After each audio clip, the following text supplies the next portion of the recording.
గ్రంథరాజ్ శ్రీమద్ భాగవతం 11వ స్కందం 20వ అధ్యాయం విశుద్ధ భక్తి యోగం జ్ఞాన వైరాగ్యాలకి అతీతమైనది.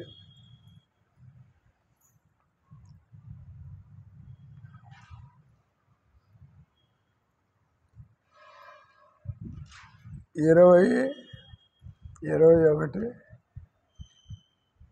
అయిపోయింది కదా. 22 సాంఖ్యేన సర్వభావానాం ప్రతిలోమానులోమత భవాప్యయావానుధ్యాయేత్ మనో యావత్ ప్రసీదతి.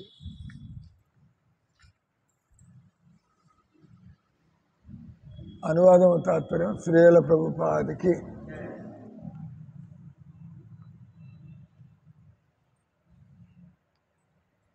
మనస్సు ఆధ్యాత్మిక సంతుష్టిని పొందనంత వరకు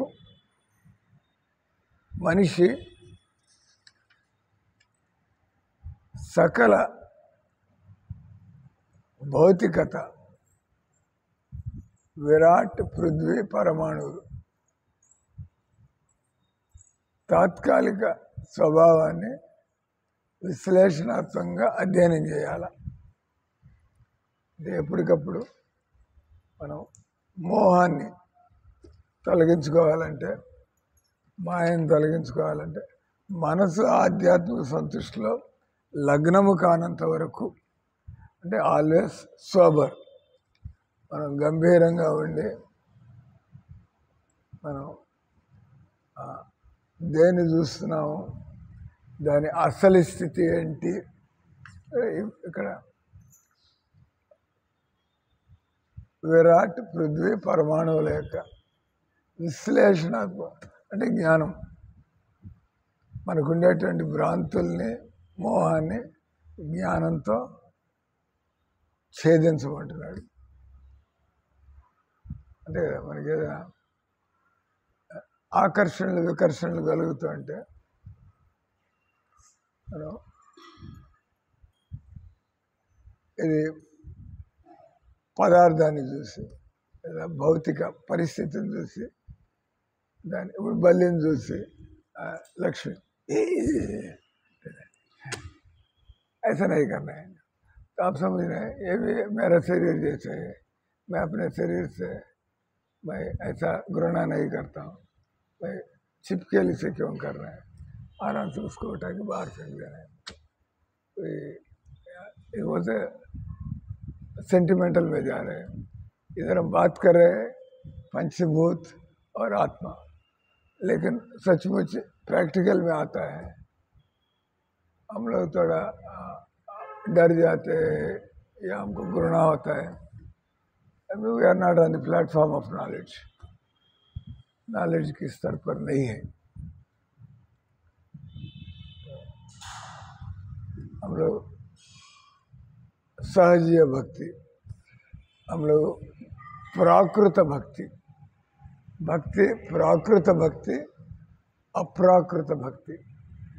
ప్రాకృత భక్తి అంటే ఏదో చేసుకుంటూ పోతున్నాం, కానీ మన బుద్ధి మారిందా ఇక్కడ అన్నాడు కదా. మనస్సు ఆధ్యాత్మిక సంతుష్టిలో లగ్నము కానంత వరకు మనం అందరం కూడా అదే స్థితిలో, మనంతా కూడా థియరిటికల్ నాలెడ్జ్ మనకి ఏదో ఆత్మ, కృష్ణుడు, శరీరం, కానీ మనం ఆ విధంగా మనం వైరాగ్యాన్ని పొందామా, ఆ విధంగా జ్ఞానంతో మనం మోహాన్ని, మనం భ్రాంతిని తొలగించుకోగలిగామా, నష్టమోహ శృతిర్లబ్ధ. అంతకుముందు తాత మీద, బంధువుల మీద ఆయన ఈగ వాళ్ళని అర్జునుడు చంపడానికి తయారవుతున్నాడు. తాత లేదు, పాడు లేదు, నా పని నేను చేసుకుంటూ పోవాలి. ఇందాక మన డిస్కషన్లో కూడా మన సొంత పిల్లల్ని వదులుకుంటామా, మామూలుగా ఒక పరిస్థితిలో వదులుకోవచ్చు. వానప్రస్థం వచ్చిన తర్వాత వాళ్ళకి చూడాలనిపిస్తే వాళ్ళు వచ్చిపోతారు, నేను ఎందుకు పోవాలా. ఎందుకంటే మనకి పోవడానికి ఇబ్బందిగానే ఉంది, కానీ పిల్లలు పిలుస్తున్నారు, వాళ్ళు రాలేరు. అని మనం వేరే వచ్చి చూసిపోతా ఉండే బుద్ధి పుట్టినప్పుడు ఇంత పెద్ద ప్రయాణం ఒక స్టేజ్లో అందరికి వచ్చేస్తుంది. మనం ప్రయాణం చేయలేని పరిస్థితి ఏం చేస్తాం? ఎయిర్పోర్ట్లో నడవలేము, ఆ ఫ్లైట్ ఎక్కలేము. ఎందుకు వచ్చింది గొడవ? వాళ్ళే వచ్చి వీళ్ళని చూసుకోవచ్చు కదా, ఈ ముసలాన్ని వాళ్ళు వచ్చి చూసుకోవచ్చు. వాళ్ళకి అంత అభిమానం ప్రేమ అంటే రెండు చూశాడండి. లేదా దేవుడు ఏర్పాటు లేదా మా తంటాలు పడుతూ ఉంటాం. ఆ పక్కన అడిగి అంత డబ్బులు ఇచ్చి ఆ పక్క ఇంటి వాళ్ళతో స్నేహం చేసుకుని ఒకరికొకరు సాయం ఏం చేస్తారు. నిజానికి ఎవరు మన పిల్లలు కాదు, అదంతా కూడా మనందరికీ తెలిసిందే. ఎప్పుడు చదువుతాడు ఎవడి కర్మలు ఆడిస్తూ ఒక కుటుంబంలో ఉంటాం. ఒక కుటుంబంలో అంటే మొగుడికి క్యాన్సర్ రోగం రాసిపెట్టాడు, ఆయన అనుభవిస్తూ ఉంటాడు, పిల్ల ఏం చేస్తుంది, ఎవరి దాళ్ళు అనుభవిస్తూనే ఉండాలి. కాబట్టి ఆ పాయింట్ వచ్చి ఒక స్టేజ్ వచ్చి మనలో అంత భక్తి ఉన్నట్లయితే నిజంగానే డెసిషన్ తీసుకోవచ్చు. దాన్ని సన్యాసం అంటారు, వానప్రస్థం అంటారు. మనకు అక్కర్లేదు ఈ బంధువుల మధ్యలో తిరగడం, ఏం మనకు అవసరం లేదు. మన బతికేదో భక్తుల మధ్యలో. వయస్సు వచ్చేసింది, లోపల నుంచి వైరాగ్యం పండింది. మీకే అనిపిస్తుంది మేము తిరగదలుచుకోలేదు సార్. అది ఆస్తిని డివైడ్ చేస్తారు, వాళ్ళకి ఇచ్చేది వాళ్ళకి, మిగతా మందిరానికి ఇచ్చి బస్ పోతూ ఉంటాడు. వాళ్ళకి అభిమానం అంటే వాళ్ళు వచ్చిపోతారు. లేకపోతే మన బతికేదో భక్తులతో పాటే మన చావు బతుకులు జీవితాంతా ఒక స్టేజ్లో. ఆ స్టేజ్ రావడం చాలా ఎన్ని జన్మల తర్వాత వస్తుందో, కానీ ఒక స్టేజ్లో చేయొచ్చు అట్లా కదా. ప్రభుపాదాన్ని వదిలిపెట్టి కూర్చున్నాడు.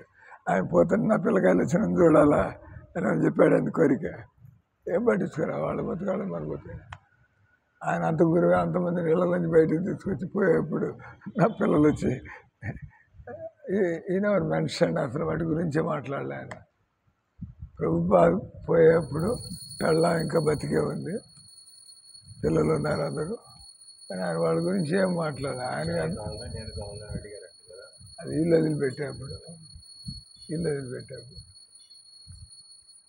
సో కాబట్టి కాబట్టి జ్ఞానం అనేది కూడా మనం సెంటిమెంటల్ భక్తులుగా లేదా నిజంగా భక్తి ఉంటే భగవంతుడు మనకి జ్ఞానం వైరాగ్యం ఇస్తాడు.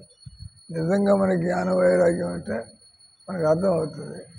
24 గంటలు సాకార ఒక పర్సనల్ గాడ్ లేకపోతే నేను పొద్దున ఒక ఐడియా వస్తుంది నాకు. పొద్దున అంటే వాకింగ్ పోయినప్పుడు ఎందుకు ఈ ముస్లింలు క్రిస్టియన్లు బోగస్? ఎందుకంటే వాళ్ళకి దేవుడు ఒక వ్యక్తి, మనం రకరకాల గుడ్డలు అంటాం, వంటలు అంటాం, మందిరాలు అంటాం, రకరకాలుగా అన్ని దేవుడి కోసం వాడుతున్నాం. వాళ్ళ మసీదులో కూర్చొని నమాజులు పెట్టుకుని అది దేవుడికి సేవ లేకపోతే వాడికి ఎలా వైరాగ్యం కలుగుతుంది? ఎలా వాడు మాంసం తినకుండా ఉండగలడు? తినకుండా ఎలా ఉంటాడు వాడు? ఇది వాడికి హయ్యర్ టేస్ట్.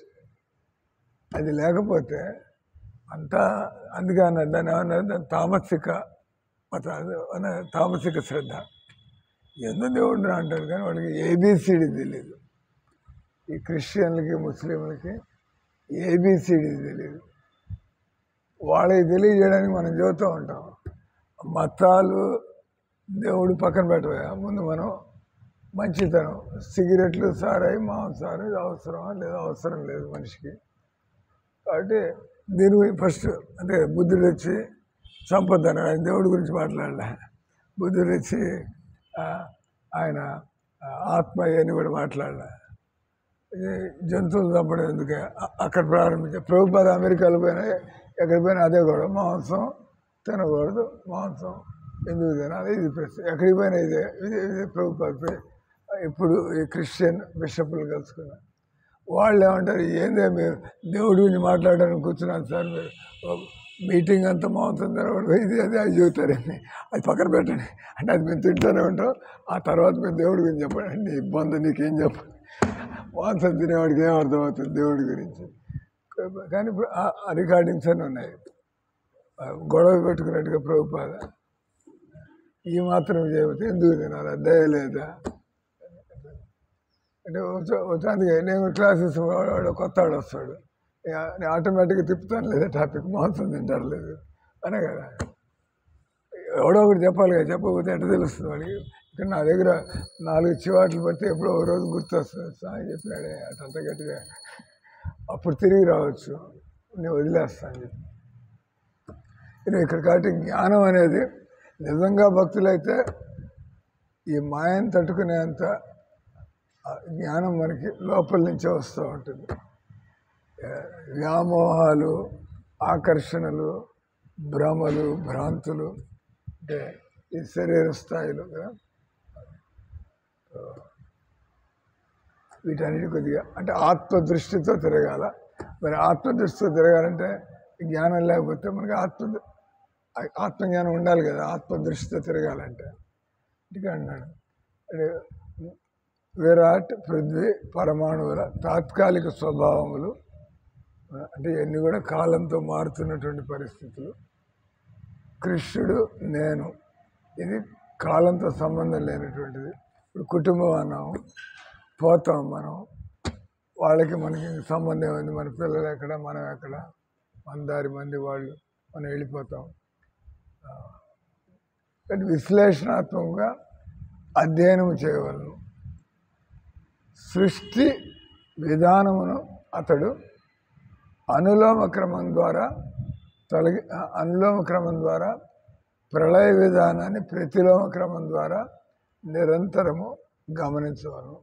తాత్పర్యం ఇక్కడ ఈ పాయింట్ మన చదువుతాం. తాత్పర్యంలో ప్రభుపాద ఈ అనులోమ ప్రతిలోమ సృష్టి విధానాన్ని అనులోమ క్రమం ద్వారా, ప్రళయ విధానాన్ని ప్రతిలోమ క్రమం ద్వారా నిరంతరము గమనించవలను.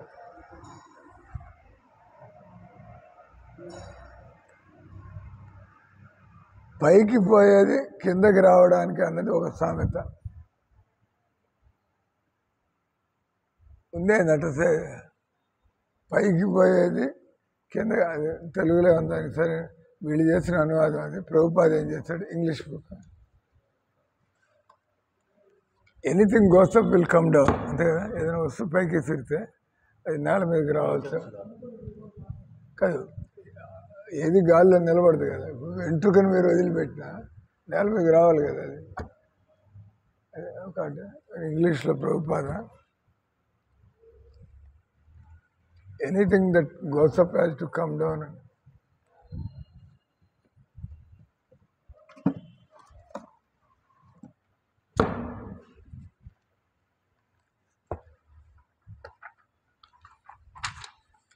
అధ్యాయంలో 22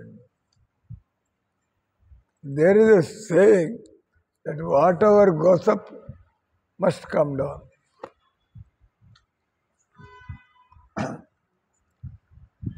కృష్ణ భగవానుడు భగవద్గీతలో జాతశ్రీ ధ్రువ మృత్యుర్ ధ్రువం జన్మ మృతశ్చ, పుట్టినవాడికి మరణం తప్పదు, మరణించిన తర్వాత జన్మ కూడా తప్పదు. కావున నీ కర్తవ్య నిర్వహణలో నీవు సావుని గురించి ఆలోచిస్తూ దుఃఖాన్ని పొందరాదు. మనో యావత్ ప్రసీదతి, చిత్తము మనస్సు పరిపూర్ణ జ్ఞానయుత స్థితిలో సుస్థిరము కానంత వరకు మనిషి ప్రకృతి యొక్క విశ్లేషణాత్మక అవలోకనం ద్వారా మాయ దాడుల నుంచి తప్పించుకునేవాళ్ళు.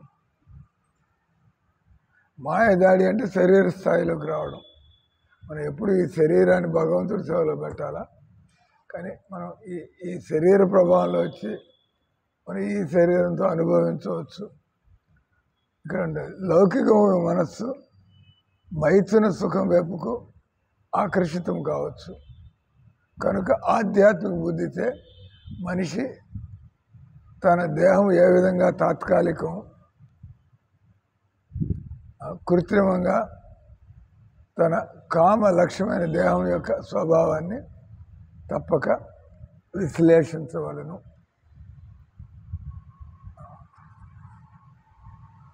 ఈ దృఢమగు విశ్లేషణను అతడు బ్రహ్మదేవుడు అద్భుత దేహం మొదలుకొని శిష్యము కీటక దేహం వరకు అన్ని భౌతిక దేహాలకి అన్వయించవచ్చు.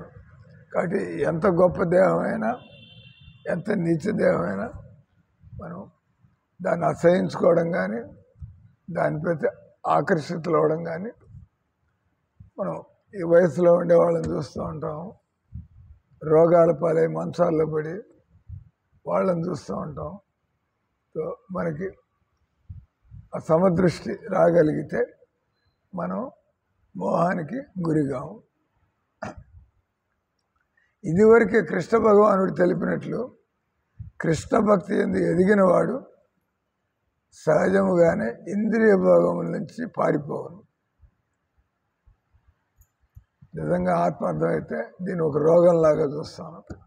ఈ శరీర ఆకర్షణని, ఈ రోగం నేను దీనిలో ఇరుక్కున్నా అంటే నా జీవితం నాశనం అయిపోతుంది. కృష్ణ సంబంధంలోనికి ఆధ్యాత్మిక ప్రేమచే నిరంతరము లాగబడును. అంటే ఇప్పుడు నిరంతరం నాన్ స్టాప్. సహజము కృష్ణ భక్తిని పొందనివాడు నిరంతరము సావధానుడై ఉండి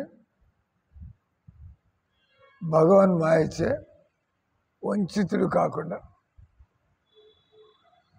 ఇంకా ప్రభుపాద ఈ ఆడవాళ్ళు మగవాళ్ళు వాళ్ళంతా ఒక గ్రూపుగా ఉండడం, వీళ్ళంతా ఒక గ్రూపుగా ఉండడం, ఒంటరిగా కలుసుకోకుండా ఉండడం, అవసరానికంటే ఎక్కువ మాట్లాడకుండా ఉండడం, ఇంత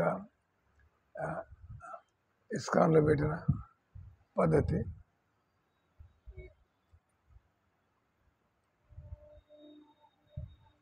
మనకి సహజంగా దేవుడి మీద మనసు కలిగినప్పుడు అప్పుడు ఈ విధమైనటువంటి ఆలోచనలు మనకి రావు. సహజము కృష్ణ భక్తి పొందనివాడు నిరంతరము సావధానుడై భగవన్ మాయచే వంచితుడు కాకుండా, అంటే మాయ పరీక్షిస్తూ ఉంటుంది. భక్తుడు తనతో అటువంటి పరిస్థితులు ఏర్పాటు చేసుకోవాలి తన చుట్టూరా. దానివల్ల అతడు మాయలో పడకుండా ఉండే విధంగా భక్తుల మధ్యలో ఉండడం, మందిరంలో ఉండడం, ఒంటరిగా ఉండకుండా ఉండడం, ప్రకృతిని స్వలాభమునకై వినియోగించుకొని యత్నించేవాడు తన ఆధ్యాత్మిక జీవితాన్ని నష్టపరుచుకొని నానా సంసార క్లేశాల్లో పడిపోవను. అంటే అందరూ బతికే పద్ధతి కాదు ఇది. 24 గంటలు ఏది భగవంతుడి సేవకి అట్లా.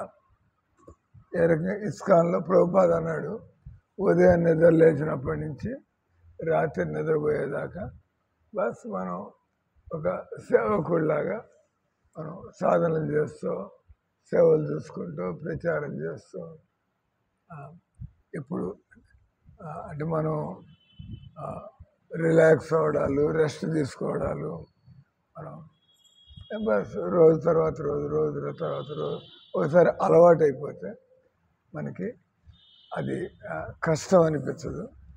అలవాటు కానంత వరకు మనం కొద్దిగా అటు ఇటు. హరే కృష్ణ హరే కృష్ణ కృష్ణ కృష్ణ హరే హరే, హరే రామ రామ రామ హరే హరే.